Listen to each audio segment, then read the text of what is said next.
नाही, त्या सरकारचं धोरणच आहे ना, हेच सरकारची उपलब्धी आहे की आम्ही चुलीवरून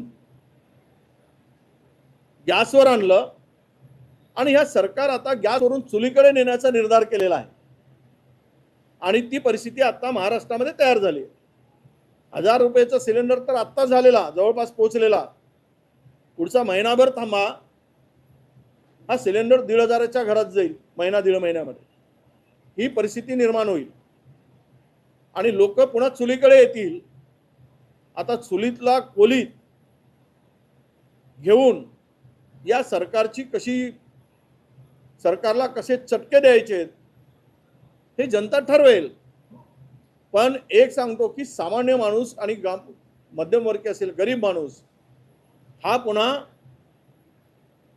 चुलीवर स्वयंपाक करून डोळ्यात धूर घालून त्याच्या डोळ्यामधले अश्रू पुन्हा जोरानं वाहतील अशीच व्यवस्था या सरकारने केलेली आहे.